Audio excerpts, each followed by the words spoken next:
So today is the auspicious day of Govardhana-pūjā. So we will read this. There are 4 chapters, 24, 25, 26 and 27 of the 10th canto of Srimad Bhagavatam, where this pastime is fully detailed from this chapter, worshipping Govardhan Hill, where Krishna instructs, or rather in a very humble way, as a small boy, he charms his father into worshipping Govardhan instead of Indra. And then there will be a torrential rain, and then there was how Krishna lifted the Govardhan hill, and finally the last chapter is Indra offering prayers to Krishna after being embarrassed and realizing his mistake. He offered his prayers to Krishna.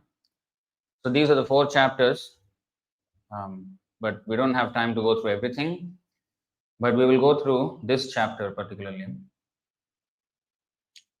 So chapter 24 of 10th canto of Srimad Bhagavatam, summary.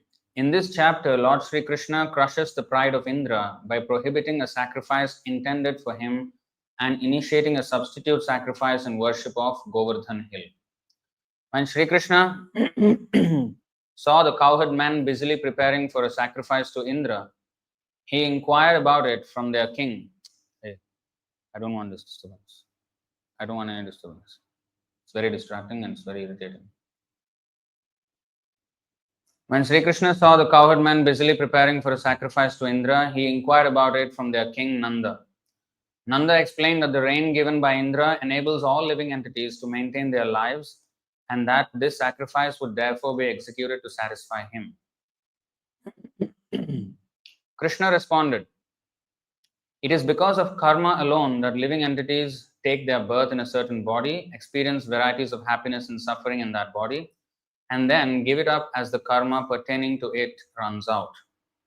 Thus it is karma alone that is our enemy, our friend, our guru and our lord, and Indra can do nothing to alter the happiness and distress of anyone, for everyone is tightly bound by his karmic reactions. The material modes of goodness, passion and ignorance bring about the creation, maintenance and destruction of this world. The clouds give forth rain when they are impelled by the mode of passion, and cowherds prosper by protecting the cows. Furthermore, the cowherd's proper residence is in the forest and on the hills.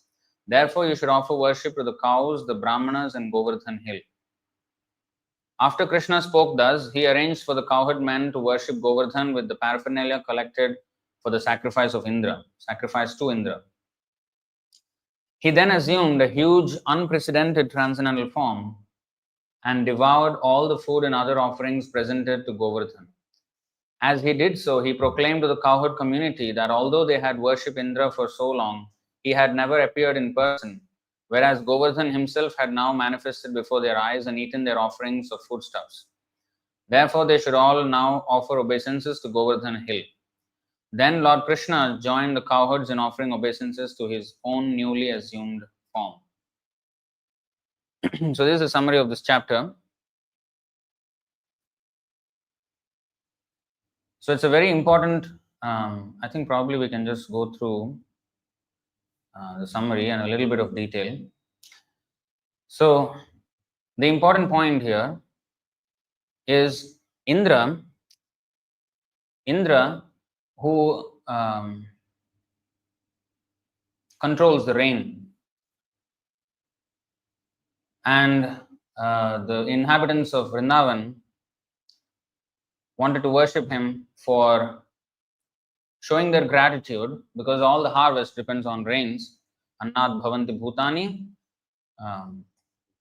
parjanyad anna sambhavaha. Bhagavad Gita, what is that? 3:14. This is the economics.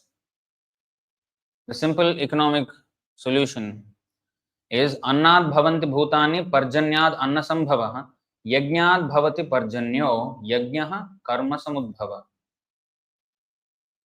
All living bodies subsist on food grains which are produced from rains.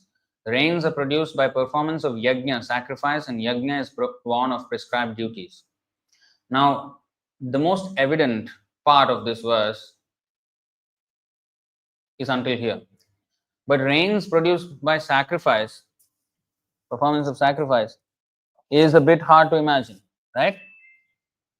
Because we know, we have learned in school the evaporation, condensation, precipitation cycle of how water is brought from the oceans or rivers, especially oceans, and then onto the lands and back into the ocean.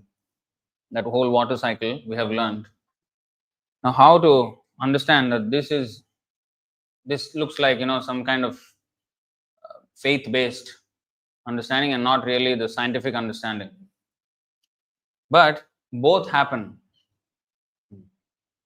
What is the scientific understanding is what we can perceive.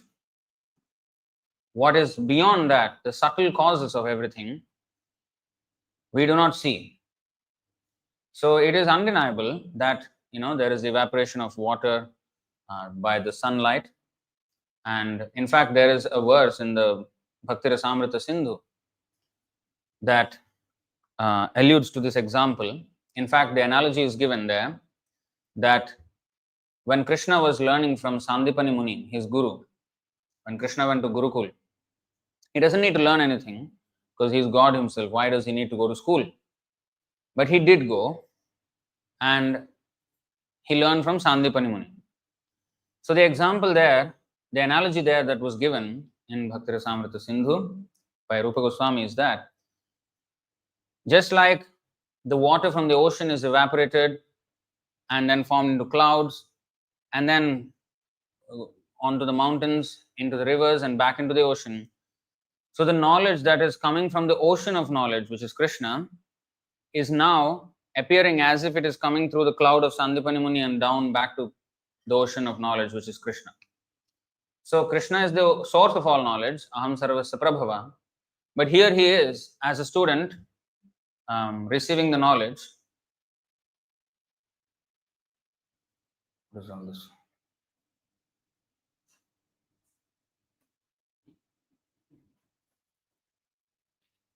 So here Krishna is as a student receiving all the knowledge. So my point is, the analogy that was given is this evaporation, condensation, precipitation example. So that is a fact, which is what we study in modern science.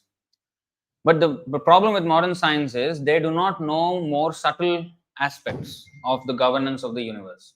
They do not know that there are higher powers which govern all the natural phenomena that we see. It's not all accidental.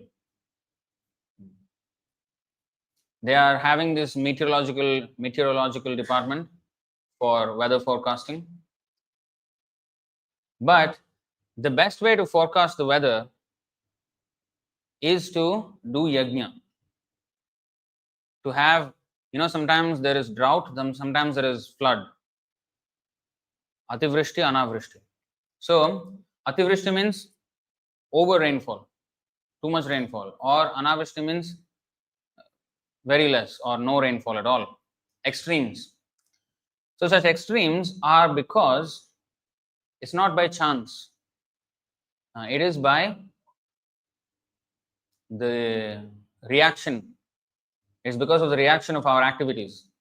If we offer yajna, yajna means sacrifice, for the satisfaction of Indra, then Indra will be satisfied and give us the rain. But the thing is, this is a very business-like transaction. It's stated in the 3:11.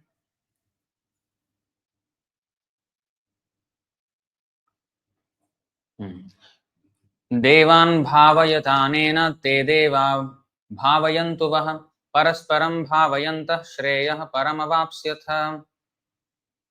See, so Krishna brought forth the system of sacrifice, and he said, the demigods being pleased by sacrifices will also please you, and thus by cooperation between man and demigods, prosperity will reign for all.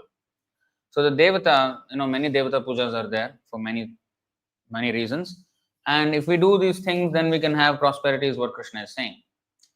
But the Devatas are actually limbs of the Supreme Personality of Godhead. And if we worship or satisfy one devata, we cannot satisfy all the devatas. And there are 330 million of them. How to satisfy every one of them?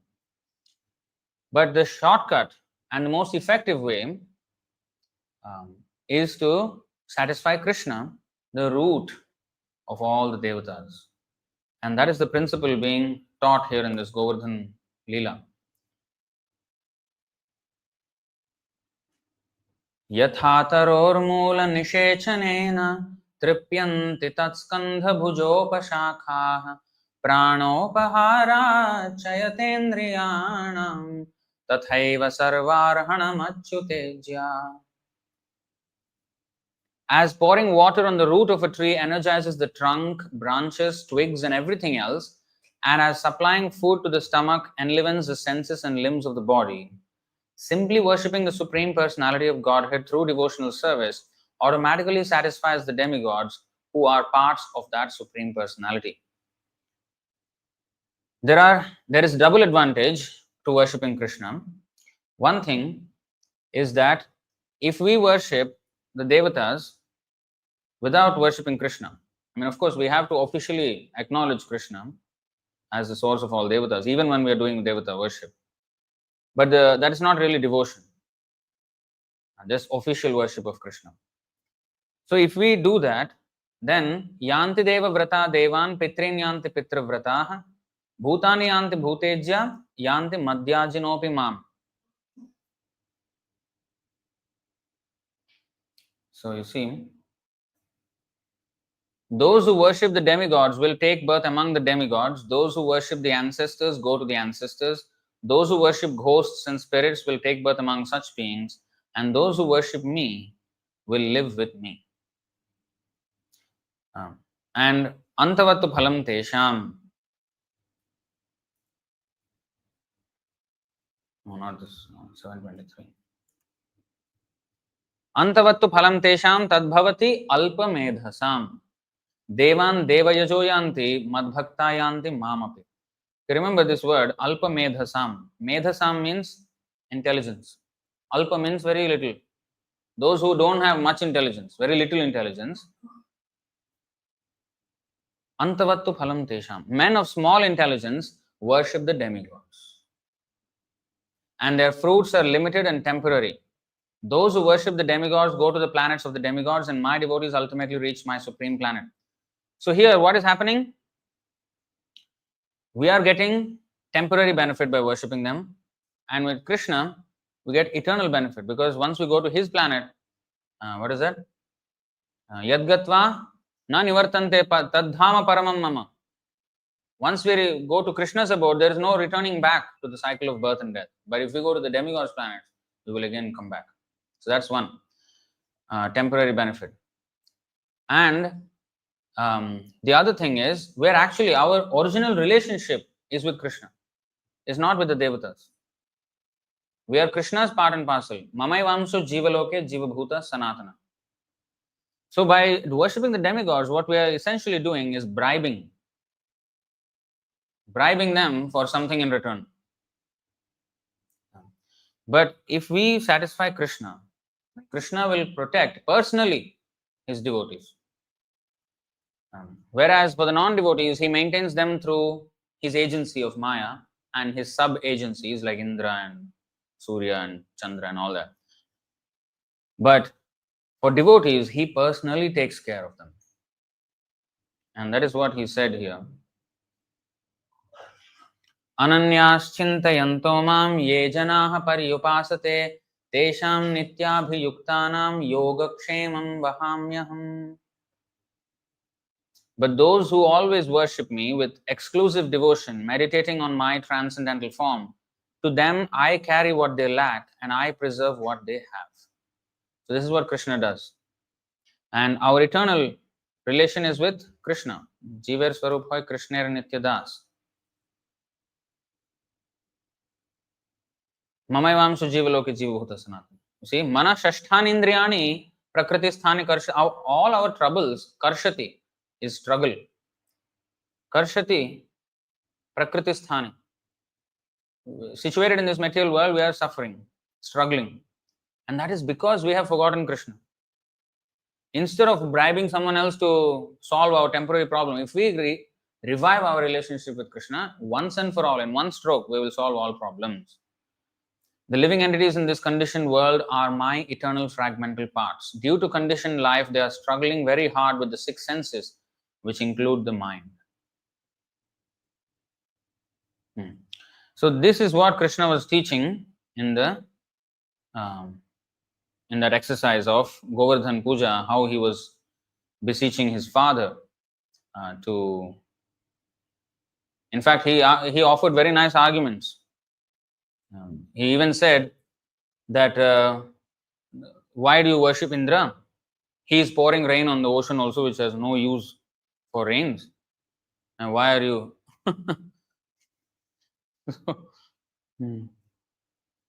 Actually, if we go to that.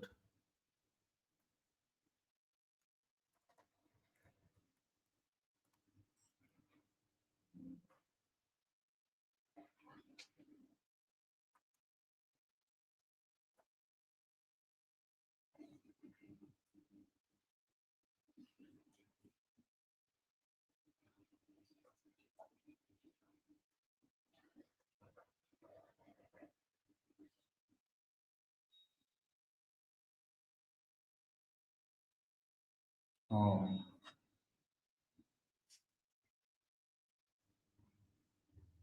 One second.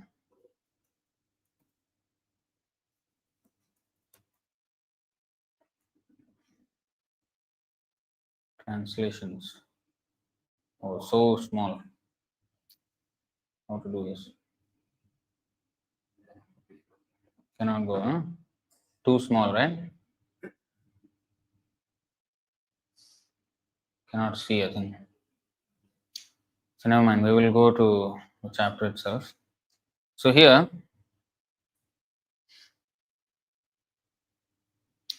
while staying in that very place with his brother Baladev, Lord Krishna happened to see the cowherd men busily arranging for a sacrifice to Indra. Actually, we will. Krishna book is better, right? Krishna book. How to go to the Krishna book? Contents.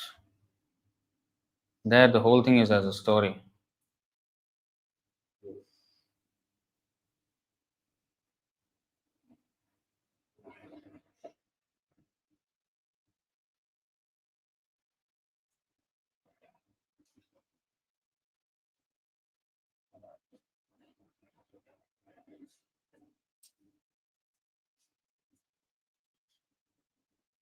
While engaged with the Brahmanas who were too much involved in the performance of Vedic sacrifices, Krishna and Balaram also saw that the cowherd men were preparing a similar sacrifice in order to pacify Indra, the king of heaven, who is responsible for supplying water. As stated in Chaitanya Charitamrita, a devotee of Krishna has strong and firm faith in the understanding that if he is simply engaged in Krishna consciousness and Krishna's transcendental loving service, then he is freed from all other obligations. A pure devotee of Lord Krishna doesn't have to perform any of the ritualistic functions enjoined in the Vedas, nor is he required to worship any demigods. Being a devotee of Lord Krishna, one is understood to have performed all kinds of Vedic rituals and all kinds of worship to the demigods. One does not develop devotional service for Krishna by performing the Vedic ritualistic ceremonies or worship demigods, but it should be understood that one who is engaged fully in the service of the Lord has already fulfilled all Vedic injunctions. In order to stop all such activities by his devotees, Krishna wanted to firmly establish exclusive devotional service during his presence in Vrindavan. Because he is the omniscient personality of Godhead, Krishna knew that the cowherd men were preparing for the Indra sacrifice, but as a matter of etiquette, he began to inquire with great honor and submission from elder personalities like Maharaj Nanda. So not only what he taught, but even how he taught.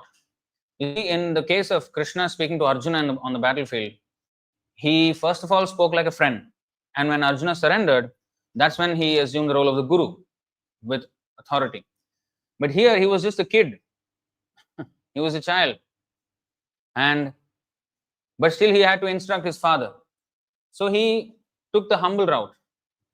Same thing what Chaitanya Mahaprabhu did when he approached Prakashananda Saraswati and all the other Mayavadi sannyasis. He was a very young sannyasi and they were much older. Same with Sarvabhauma Bhattacharya. He listened to him first for 7 days. And then he countered in a very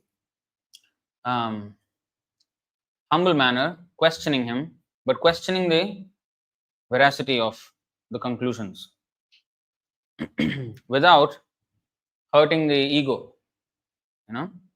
So he was, so the way to administer is also very important. So as a matter of etiquette, he began to inquire with great honor and submission from elder personalities like Maharaj Nanda. So Krishna asked his father, "My dear father, what is this arrangement going on for a great sacrifice? What is the result of such a sacrifice, and for whom is it meant?" Mind you, he was just a 7-year-old boy at this time. "How is it performed? Will you kindly let me know? I am very eager to know this procedure, so please explain to me the purpose of this sacrifice." Actually, this is how we have to approach. So whether people know or not what they're doing, when they do certain things, whether puja or whatever, or it is just the atheistic way of life of modern civilization, that we have to question them, do you know actually what you're doing? So when they try to explain, then there will be gaps in their understanding, and that's where Prabhupada said, find the weak spot and give a karate chop. So that's when our philosophy has to be administered. So upon this inquiry, his father Nanda Maharaj remained silent, thinking that his young boy would not be able to understand the intricacies of performing the yajna. Krishna, however, persisted. "My dear father, for those who are liberal and saintly, there is no secrecy. They do not think anyone to be a friend, an enemy, or a neutral party because they're always open to everyone. And even if for those who are not so liberal, nothing should be kept secret from the family members and friends, although secrecy may be maintained for persons who are inimical. Therefore, you cannot keep any secrets from me. All persons are engaged in fruitive activities. Some know that what these activities are, and they know the result, and some execute activities without knowing the purpose of or the result. A person who acts with full knowledge gets the full result. One who acts without knowledge does not get such a perfect result." This is actually a very important point, even for Krishna consciousness. When we do our sadhana and everything, we should know what we're doing. That's why we did the sadhana, what is that, strengthening foundation series, because what we found was that many devotees do not know actually what they're singing. Samsara Tulasi song, Namaste Narasimhaya, Gaurarati. The daily things that we do, Shikshashtaka, 10 offenses, the daily part of sadhana and the chanting, the tilak, why we put the tilak. If we do not know what we're doing, why we're doing, oh, it is just some decoration, some makeup. No, there is a lot of meaning behind everything that we do, and we should know it. And we should be able to explain it to others when they ask us, am I clear about it? So you see, a person who acts with full knowledge, actually we should, where is the exact verse for this? Or Prabhupada just said it. This sentence.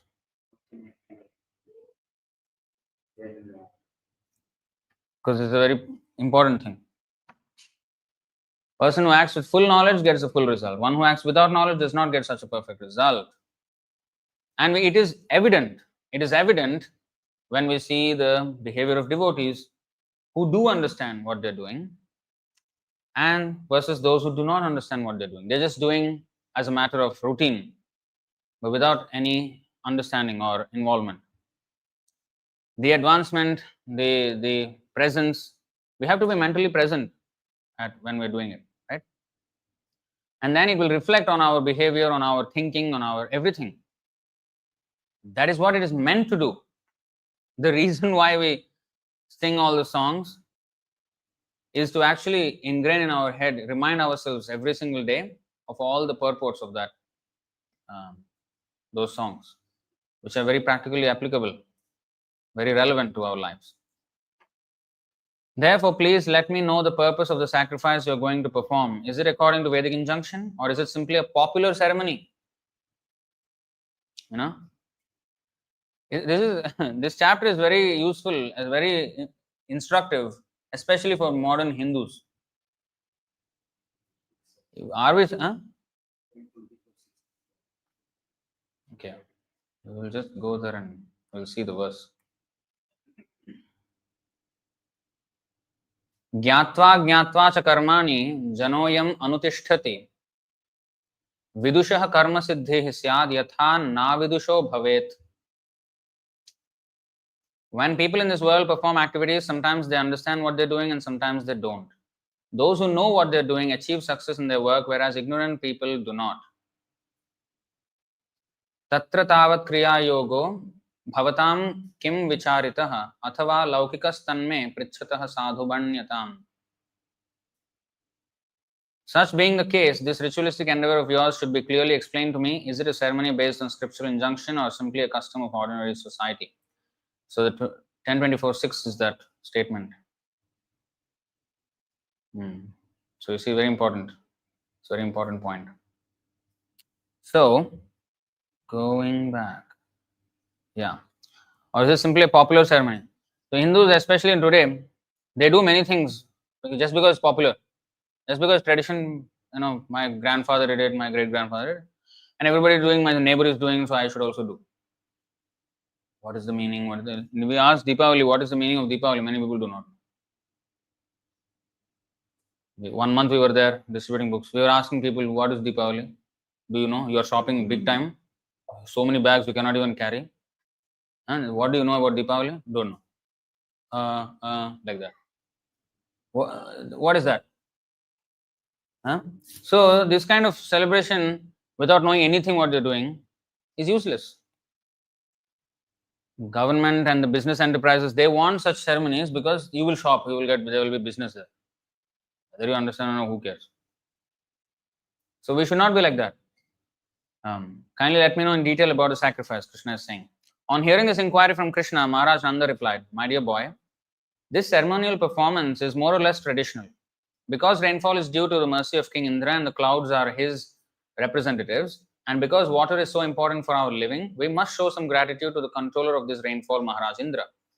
We are arranging, therefore, to pacify King Indra because he has very kindly sent us clouds to pour down a sufficient quantity of rain for successful agricultural activities.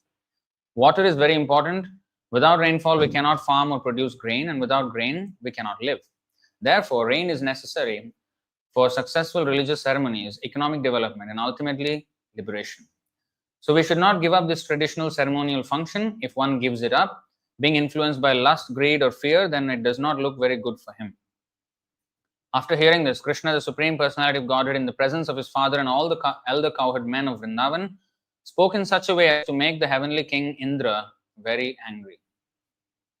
He suggested that they forego the sacrifice. His reasons for discouraging the sacrifice performed to please Indra were twofold. First, as stated in the Bhagavad Gita, there is no need to worship the demigods for any material advancement. All results derived from worshipping the demigods are simply temporary, and only those who are less intelligent are interested in temporary results. Second, whatever temporary result one derives from worshipping the demigods is actually granted by the permission of the Supreme Personality of Godhead. It is clearly stated in the Bhagavad Gita, Mayaiva vihitan hitan. Whatever benefit is supposed to be derived from the demigods is actually bestowed by the Supreme Personality of Godhead. Without the permission of the Supreme Personality of Godhead, one cannot bestow any benefit upon others. But sometimes the demigods become puffed up by the influence of material nature, thinking themselves all in all, they forget the supremacy of the personality of Godhead. See, even if Indra gives something, he cannot give it without the permission of Krishna. But because Krishna gives them the power of attorney, okay, you give. On his order, they are able to give anything. But if he forgets that he has the power of attorney from Krishna and Krishna can withdraw that at any point, then that is hubris, that is vanity, pride. And Krishna wanted to correct Indra. And also he wanted to correct his devotees, not only Nanda Maharaj and Vrindavan Vasis, but all of us, for all posterity. In Srimad Bhagavatam, it is clearly stated that in this instance, Krishna wanted to make King Indra angry.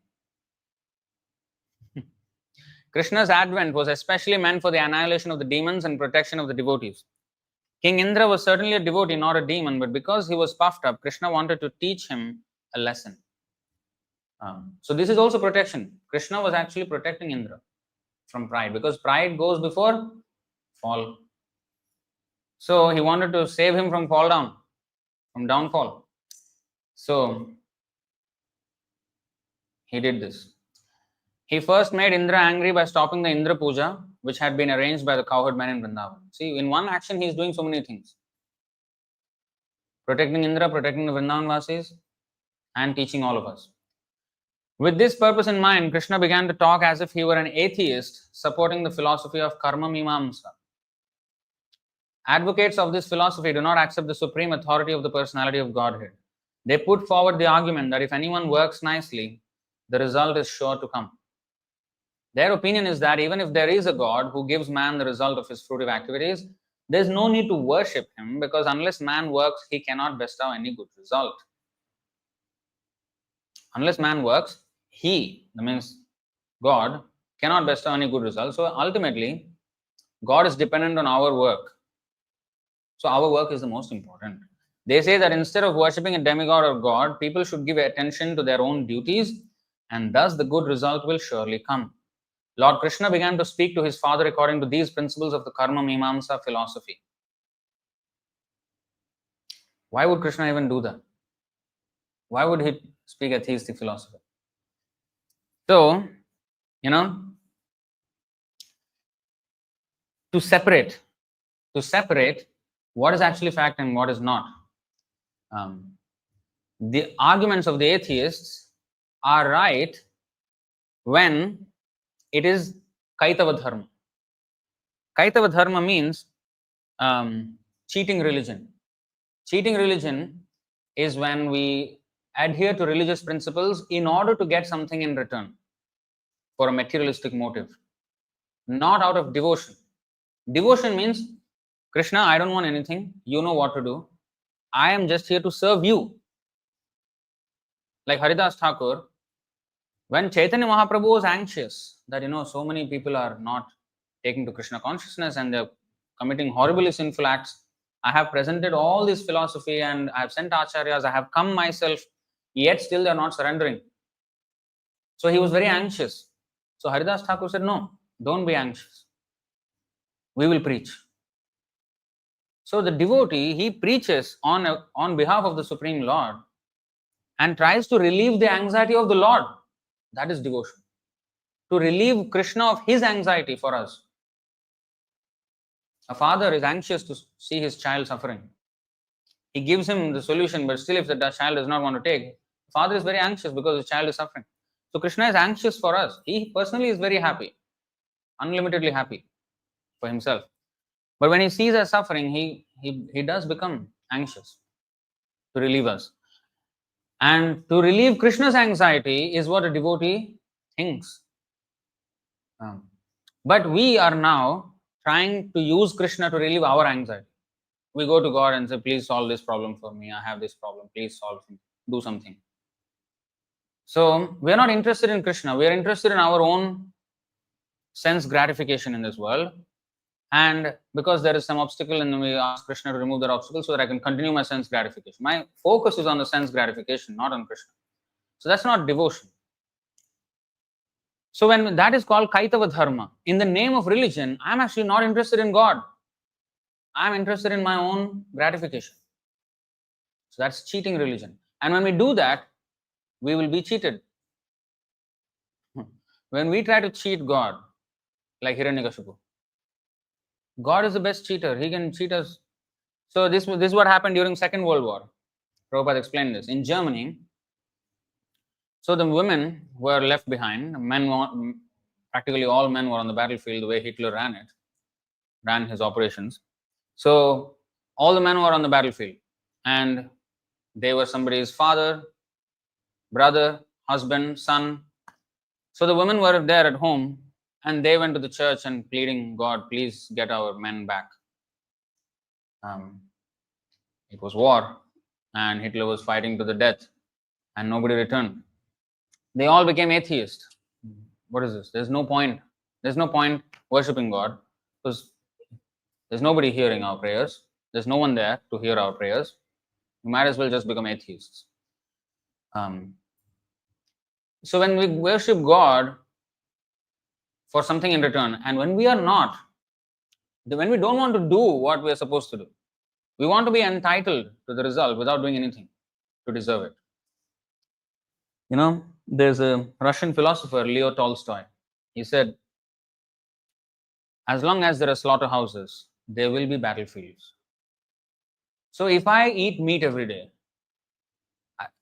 do I expect that everything to go smoothly in my life? I should not expect. The karma will hit back. This life, next life. Next life, don't need to say. I mean, there is absolute carnage for the next, thousands of lives even. I mean, just imagine if one day, just always give this example, one day, if I eat meat, morning, afternoon, evening, say some prawns, some fish, some goat, some chicken, sometimes even people eat beef, pork. Let's keep beef aside for a while. And the others. Okay, let's say 10 souls have given up their bodies for my tongue in one day. I have eaten the bodies of, say 10 people, 10 souls. I have to take birth 10 times and be slaughtered in this meat industry. I have to be slaughtered the same way. 10 lives I have to spend for one day's worth of eating. Look at the tail, the tail of karma that follows in the wake of our sinful activities.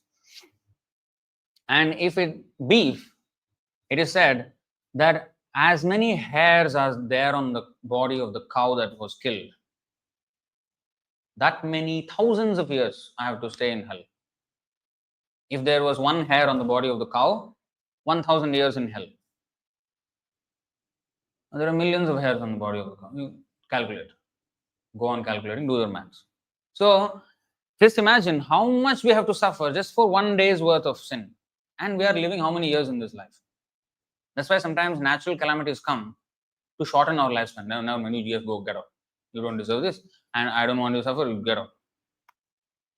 So things happen. Karma hits us back. We do not know. So without knowing all these mechanics, all these technicalities of karma, if we just blame God, thinking in a very simplistic way, oh, I pray to God, God did not give me what I want, there is no God. This simplistic nonsense should be shunned. We should understand the intricacies of karma.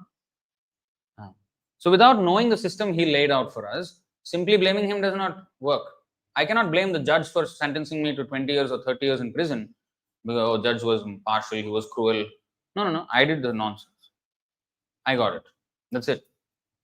So when this cheating religion is there, then the arguments of the atheists actually stand a chance because, hey, you worshipped God, you are still poor.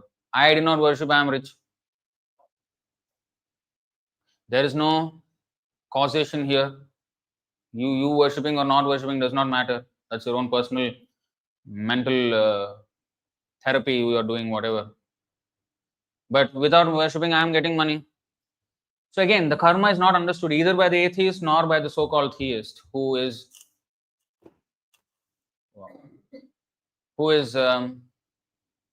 worshipping God for material motives.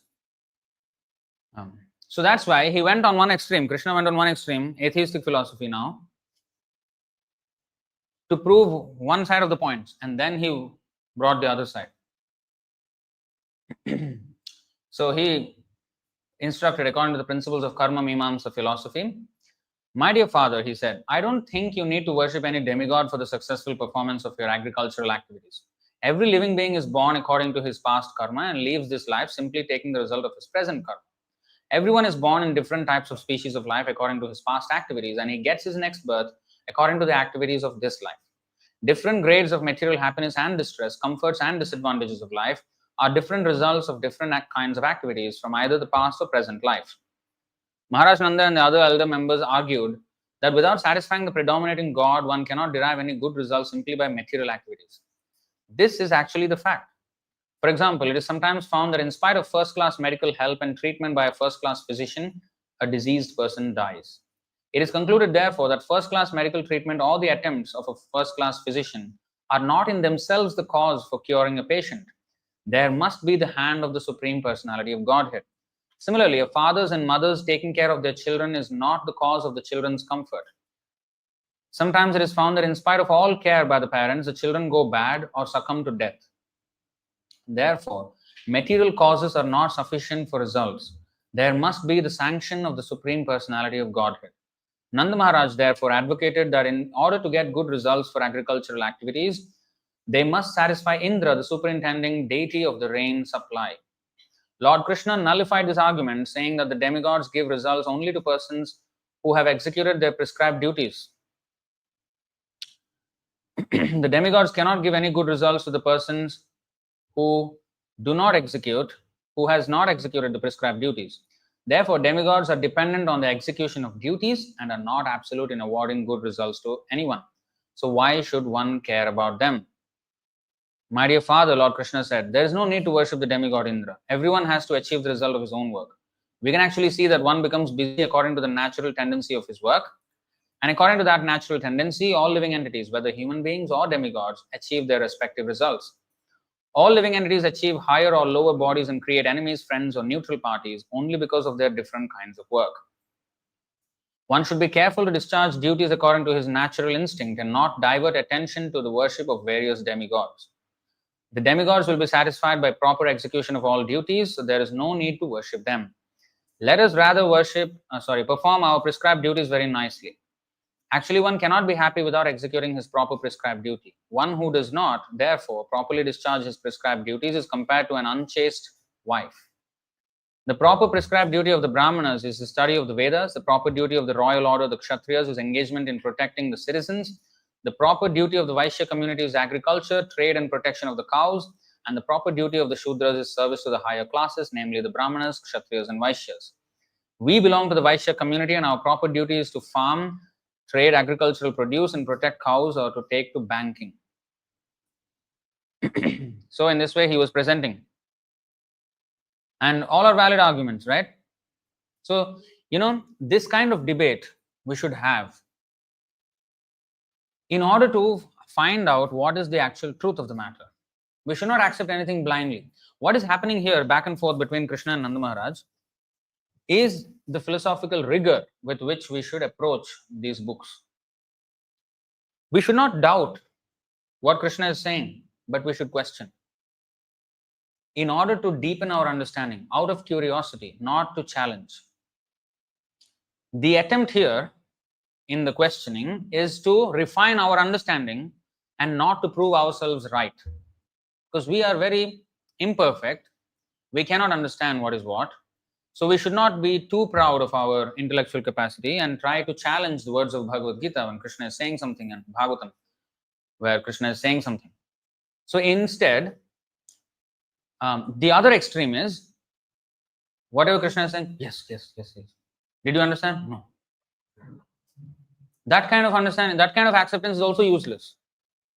Because what is said here, 10:24:6 just now, those who do with understanding, they reap the results. Those who don't, their result is, proportionate to their understanding and surrender. Because unless we understand, we don't wholeheartedly surrender. And therefore, there is this verse in the Chaitanya Charitamrita. Siddhanta bolya chitte na karo alas, iha hoite Krishna lage sudhrudha manas. A sincere student should not neglect the discussion of such conclusions, considering them controversial. For such discussions strengthen the mind. Thus one's mind becomes attached to Sri Krishna. This is the process.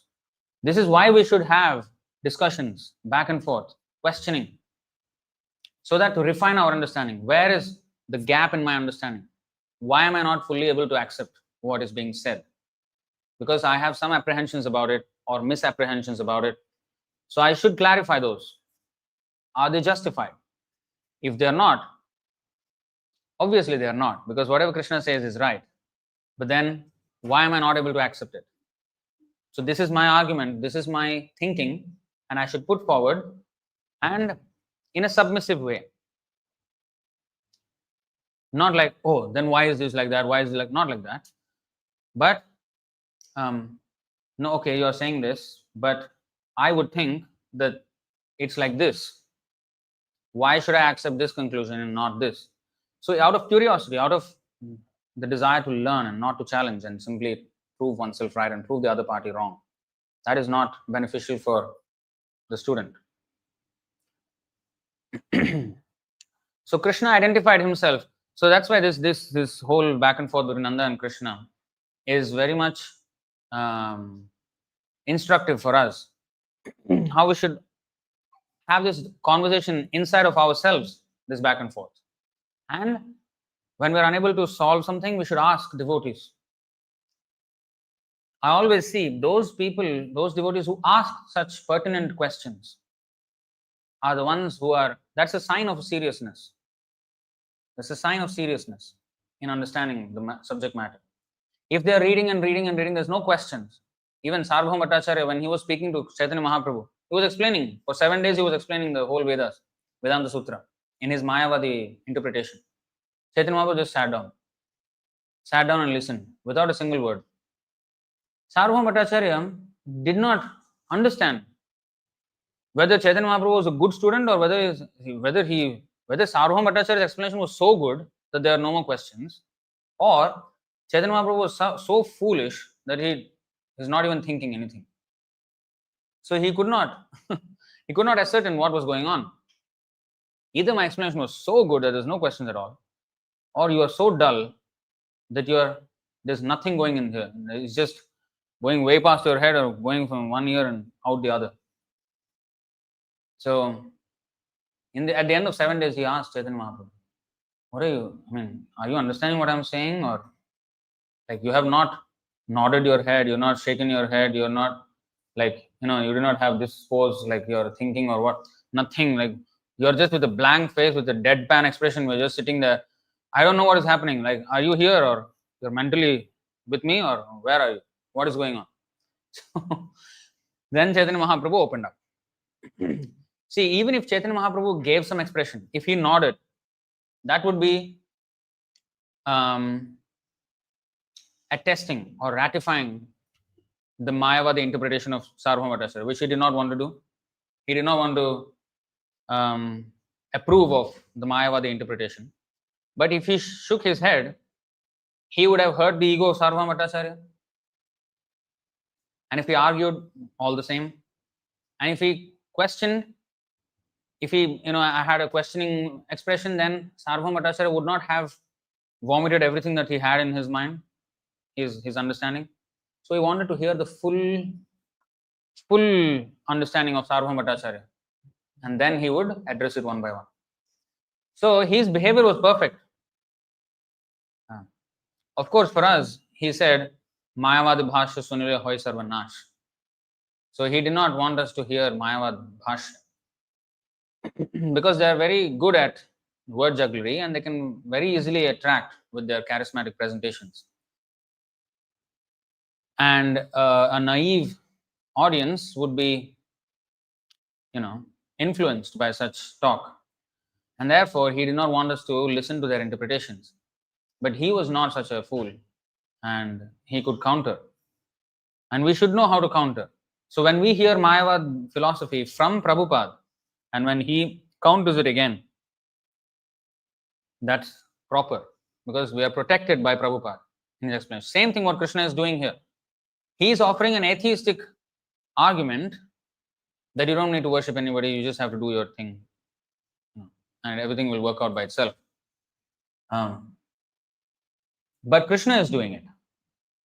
And he is protecting us by offering the correct parts of that argument and protecting us from the wrong parts.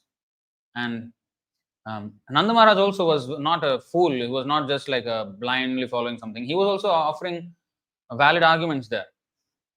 But his understanding of the conclusion was wrong. So therefore, Krishna wanted to clarify that whole thing. The procedure and the goal, everything has to be clarified. We cannot have this mixture of irreligion and religion. That's what Hinduism is all about today. You see? Dharma or following of religious principles in the Sattvic, Rajasic and Tamasic modes are explained in the Bhagavad Gita 18, 30, 31 and 32 verses. You see, pravrittim cha nivrittim cha karya akarye bhaya abhaye bandham moksham chayavetti buddhihi sapartha sattviki. See, O son of Pritha, this is Krishna saying, that understanding by which one knows what ought to be done and what ought not to be done, what is to be feared and what is not to be feared, what is binding and what is liberating is in the mode of goodness. Okay, this is sattvic following of dharma. Then rajasic following is like this. Yaya dharmam adharmam cha karyam chakaryam eva cha ayathavat prajanati buddhi sapartha rajasi. Ayathavat is very important. Ayathavat means not as it is. Okay, see.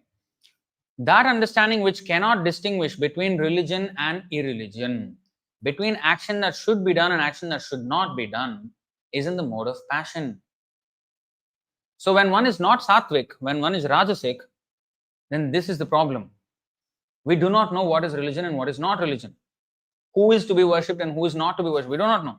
And that's why today in so-called Hinduism, all kinds of things are happening just because we do not know what is correct, what is wrong. For example, Sai Baba worship has come into Hinduism, mainstream. After Tirupati, next most richest temple in India is Shirdi Sai Baba temple. Do you know? Where did that come from? Who is Sai Baba? Who is he? He is not to be worshipped. He is just a human being. He is not God. God must be mentioned in the Shastra. Like Buddha was mentioned way before he came. He is one of the Dashavatara. Kalki, he was yet to come 427,000 years later. He is already mentioned. Who is this in the between? Chaitanya Mahaprabhu, who came 500 years ago, was mentioned. Multiple references in the Vedas. Where is the reference for Sai Baba? What is this? And he is what? Holding flute and sometimes, this other Sai Baba. As if dressed like Krishna. All nonsense is going on. In the name of religion. And people think, oh, if I don't worship, what if something happens? This is exactly what happens. This is the result of this kind of understanding. We cannot distinguish what is right and what is wrong. Oh, what if it's right? Never mind. Just put it. Never mind. We don't want to offend anybody. And it starts, and then something he does puja, and something happens, and you'll correlate and say it is causation. Oh, I worshipped him and I got job promotion. That means he's God. So this is how people correlate, and people come up with all kinds of stories also. And this is how faith is created in something that is not even correct. So we should know what is correct and what is wrong. What to speak of ordinary human beings? Even devatas, Krishna asked them not to worship, asked us not to worship. What to speak of ordinary human beings like the Sai Baba or the other guy, who's the Sadguru? Asadguru actually. What they are talking? Completely against the Vedic conclusions. Completely against. But because they're charismatic, because they're orators, people who do not know the truth, they get carried away. But those who know, they see through and through all this. So we should not be fooled about this whole thing. We should know our stuff. Then comes tamasic, the worst. Adharmam dharmamitiya manyate tamasavrita sarvarthan viparitamscha buddhi sapartha tamasi. That understanding which considers irreligion to be religion and religion to be irreligion under the spell of illusion and darkness and strives always in the wrong direction of partha is in the mode of ignorance. So in ignorance what happens? So in passion what happens? In goodness what happens? There is proper understanding. In passion what happens? There is confusion. In ignorance there is no more confusion. He is now convinced of the opposite thing. You see the transition? So it will start from proper following. It will degenerate to confusion. It will degenerate further to opposite conviction. So we should trace this path and stop it when we observe that there is a confusion. We should immediately clarify and then come back to restore the proper understanding and conclusions. And therefore this rigor is important, this questioning and answering.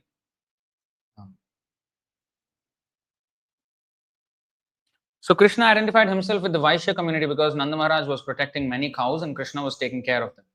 He enumerated 4 kinds of business engagements for the Vaishya community, namely agriculture, trade, protection of cows and banking.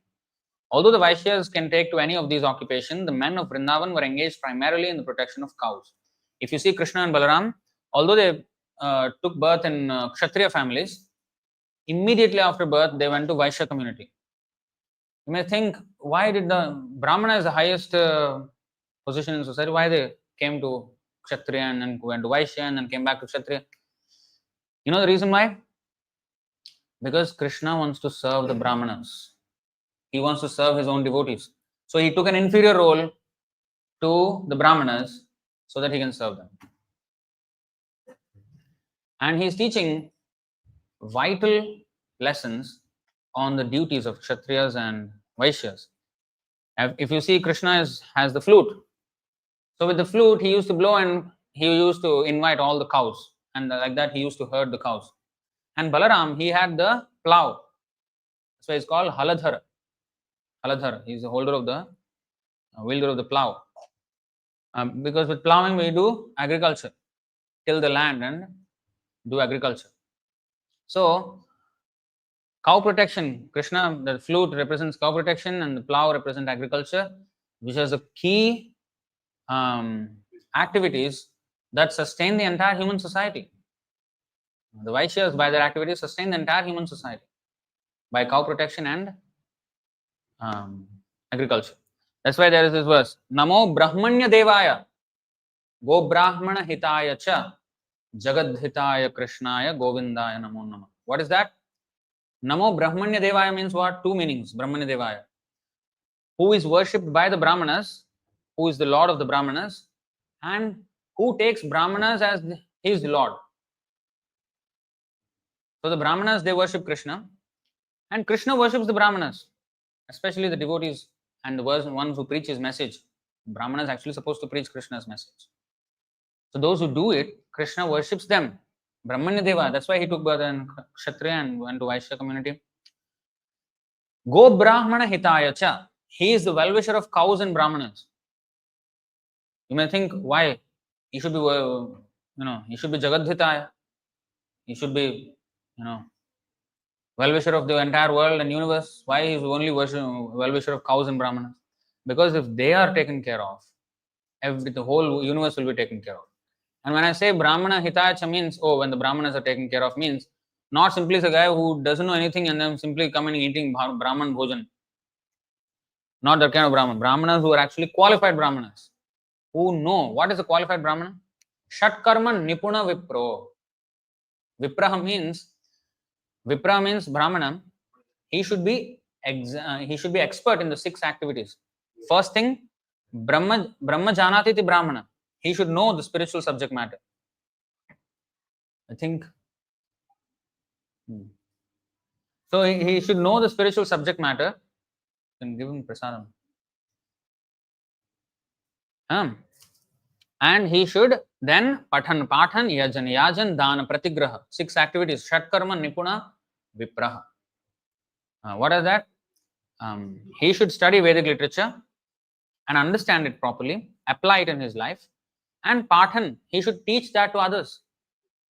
The whole human society, he should teach. He should not simply be proud of being Brahmana and discriminate against other castes. That is useless. He is not Brahmana. That is Kripana, miser. He is not liberal in teaching. He is keeping everything to himself. He will also lose it.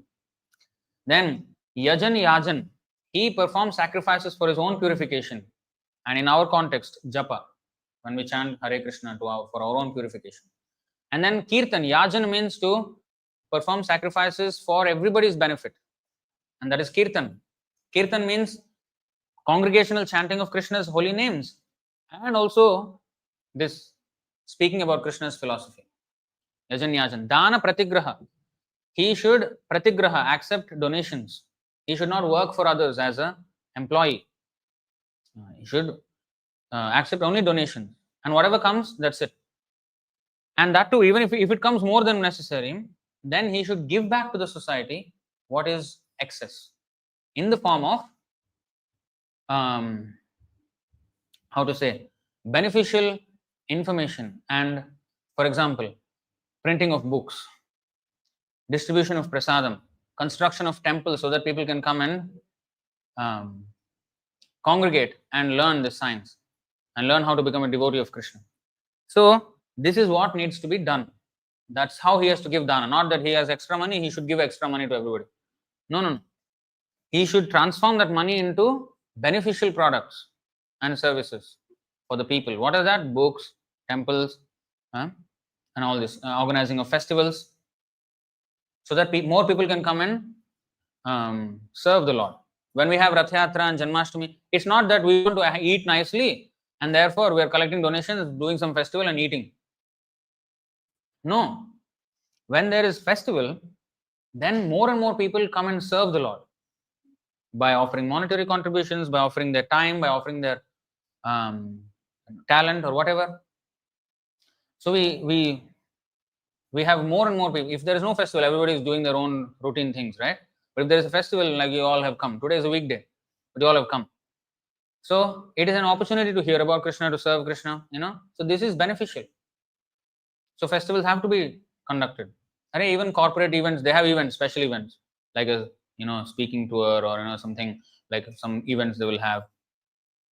Here also we have events, but here the purifying events, they are contaminating events. So although the Vaishyas can take any of these occupations, the men of Vrindavan were engaged primarily in protection of cows. Krishna further explained to his father, this cosmic manifestation is going on under the influence of the three modes of material nature: goodness, passion, and ignorance. These three modes are the causes of creation, maintenance, and destruction. The cloud is caused by the action of the mode of passion, and therefore it is the mode of passion which causes the rainfall. And after the rainfall, the living entities derive the results, success in agricultural work. So this is actually not wrong. Ultimately, the three modes are the ones which are pulling the strings.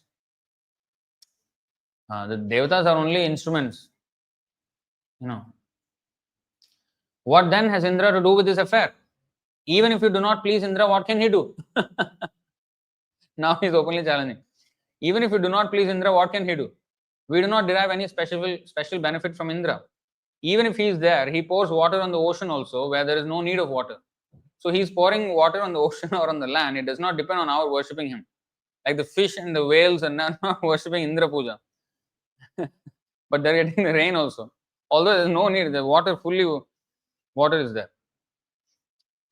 As far as we are concerned, we do not need to go to another city or village or foreign country. There are palatial buildings in the cities, but we are satisfied living in this forest of Vrindavan. Our specific relationship is with Govardhan Hill and Vrindavan forest and nothing more. I therefore request you, my dear father, to begin a sacrifice which will satisfy the local Brahmanas in Govardhan Hill and let us have nothing to do with Indra. Full challenge. After hearing the statement by Krishna, Nanda Maharaj replied, my dear boy, since you are asking, I shall arrange for a separate sacrifice for the local Brahmanas in Govardhan Hill. But for the present, let me execute the sacrifice known as Indra Yajna. See, this is classic Hindu response, no?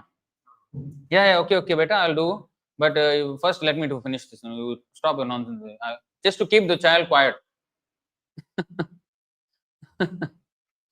So when we say also, please worship Krishna and give up everything else.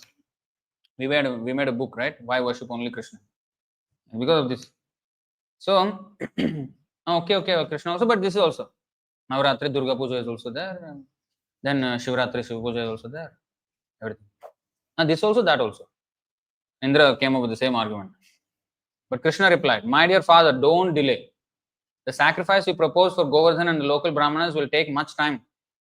Better take the arrangement and paraphernalia you have already made for the Indra Yajna and immediately engage them to satisfy Govardhan Hill and the local Brahmanas. Nanda Maharaj finally relented. The cowherd men then inquired from Krishna how he wanted the yajna performed, and Krishna gave them the following directions. Prepare very nice foods of all descriptions from the grain and ghee collected for the yajna. Prepare rice, dal, then halwa, pakoras, puris, and all kinds of milk preparations such as sweet rice, rabdi, sweet balls, sandesh, rasgullas, and laddus, and invite the learned Brahmanas who can chant the Vedic hymns and offer oblations to the fire. The Brahmanas should be given all kinds of grain in charity. Then decorate all the cows and feed them well. After performing this, give money in charity to the Brahmanas. As far as the lower animals are concerned, such as the dogs and the lower grades of people, such as the Chandalas or the fifth class of men, who are considered untouchable, they may also be given sumptuous prasadam. After nice grasses have been given to the cows, the sacrifice known as Govardhana-pūjā may immediately begin. See, everybody is to be served here. Whether he is patra, vichar nahi sthana sthan, jai jaha paye taha kore premadan. In this statement, Lord Krishna practically described the whole economy of the Vaishya community.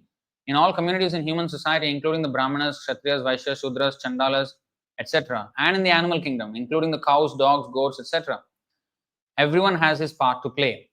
Each is to work in cooperation for the total benefit of all society, which includes not only animate objects but also inanimate objects like hills and land. The Vaishya community is specifically responsible for the economic improvement of the society by producing grain, by giving protection to the cows, by transporting food when needed, and by banking and finance. From this statement, we learn also that although the cats and dogs, which have now become so important, are not to be neglected, cow protection is actually more important than protection of cats and dogs. Nowadays, if you kill a cat, you will be arrested. In Singapore also, if you kill a cat or dog, you will be arrested. Cows are in the meat shops, kebab and everything. But cow protection is more important than protection of cats and dogs. Another hint we get from this statement is that the chandalas or the untouchables are also not to be neglected by the higher classes and should be given necessary protection. Now, my point is, why are they even called untouchables? Okay, if they should be not to be neglected, then don't call them untouchables. Why are you calling them untouchables? And then you are saying don't neglect. Why that disparity again in that statement? There is a reason why there is untouchability. We are advised as devotees not to go and associate with the non-devotees. Why? Because they're untouchable for us. Why? Because touch means here association. When we associate with people of non-devotional attitude, then we will become influenced by them and take to their practice. If I associate with people who smoke, especially in the adolescent age, people are very easily, maneuvered or manipulated. So a child may get into wrong company and get into wrong habits and wrong way of thinking and wrong actions, right? Wrong lifestyle. So one should, when we tell the child, oh, don't associate with such people who are, in gangs and all that, don't spoil your life. We are treating them as untouchables. And rightly so. We cannot say, oh, we cannot discriminate. Never mind, you be nice to them also. In that being nice to them, what happens? What is that? Dadati pratigrihanati guhyamakhyati prichhati bhungte bhojayate chaiva shadvidham priti lakshanam. Preeti happens. There is affection that develops. When we eat with them, when we talk with them, and we become friendly. No, we should be friends. No. We should be friends, but only when we are confident that we can give our association and not take their association. So because these people, chandalas, they eat meat and especially pork, dogs and everything. And you are what you eat. And therefore, we have to stay away from them.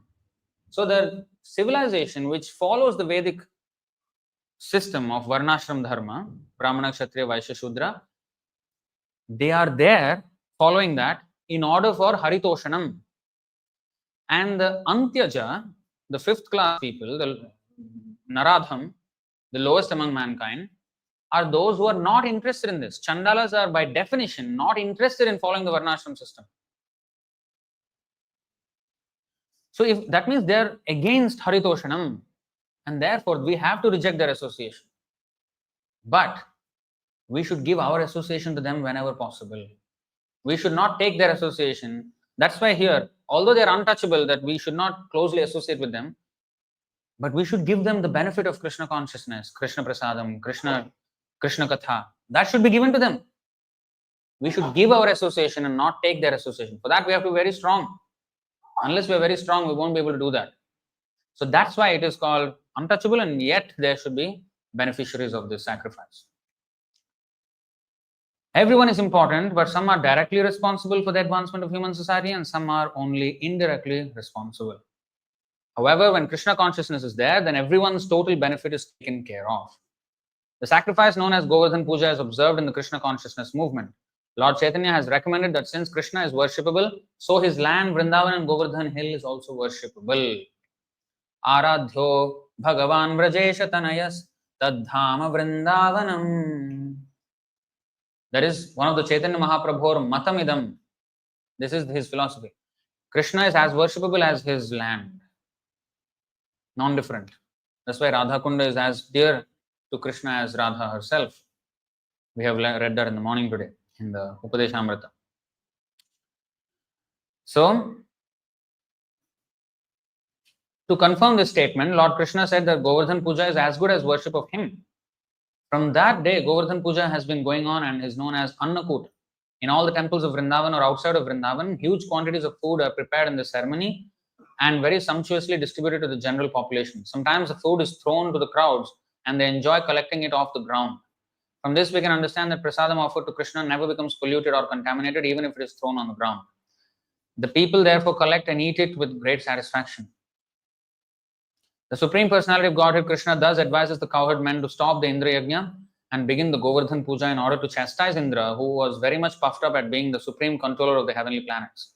The honest and simple cowherd men, headed by Nanda Maharaj, accepted Krishna's proposal and executed in detail everything he advised. They performed Govardhan worship and circumambulation of the hill. Following the inauguration of Govardhana-pūjā, people in Vrindavan still dress nicely and assemble near Govardhan hill to offer worship and circumambulate the hill, leading the cows all around. According to the instruction of Lord Krishna, Nanda Maharaj and the cowherd men called in learned Brahmanas and began to worship Govardhan hill by chanting Vedic hymns and offering prasadam.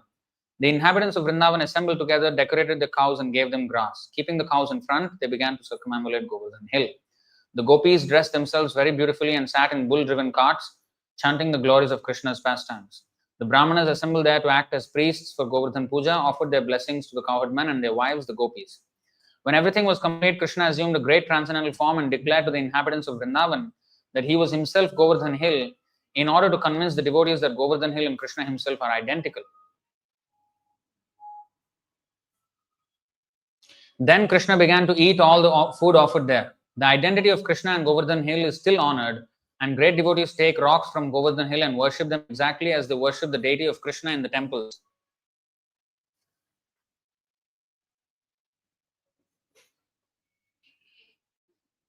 The followers of the Krishna consciousness movement may therefore collect small rocks or pebbles from Govardhan hill and worship them at home, because this worship is as good as deity worship.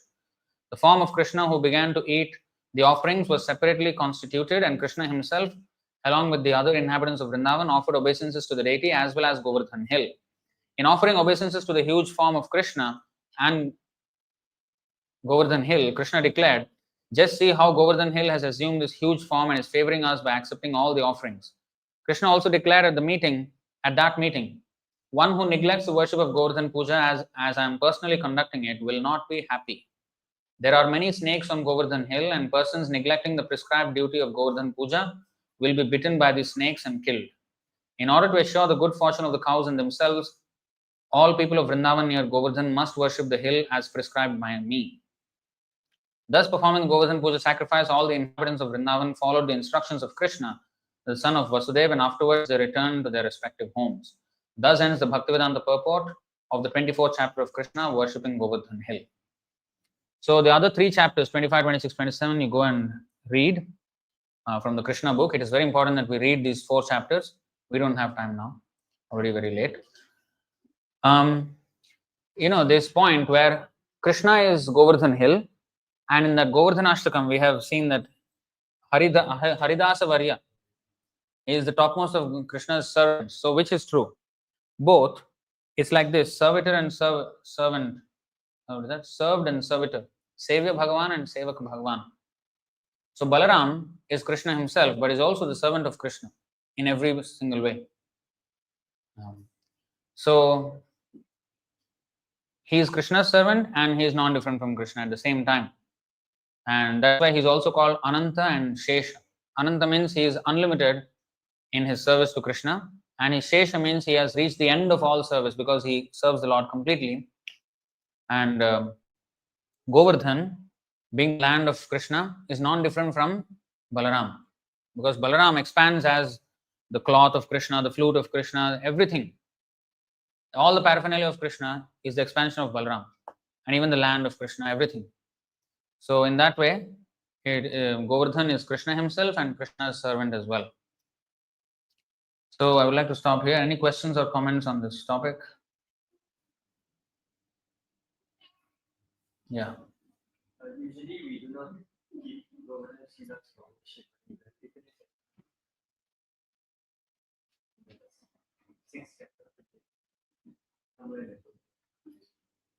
No, we can keep. We're not prohibited from keeping Govardhan Sila.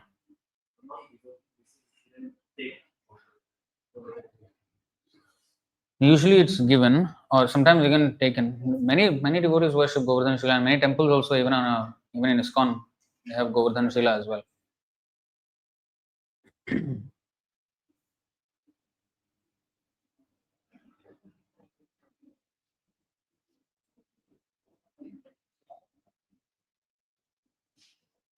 Okay, so I'll stop it here. Somebody asked one question that Krishna's pastimes with the gopis, it feels like I'm unqualified to go read and understand those pastimes. So how should one proceed regarding it? So because we are reading Prabhupada's explanation of it, we are protected by Prabhupada and we will not misunderstand those pastimes. So we can read. That's why he gave us the Krishna book. He was not sure whether he would be able to complete the Bhagavatam, and sure enough, actually, he did not translate that part of the Bhagavatam. But the Krishna book is there, so we can read the entire Krishna's Leela through the Krishna book. Alright, so we'll stop it here. Yeah. No difference. No difference, because both are non-different from Krishna. Shalagram Shila, Govardhan. Huh? Krishna color. Same body. Krishna color. Pila is Krishna color. Yes, this is Radha.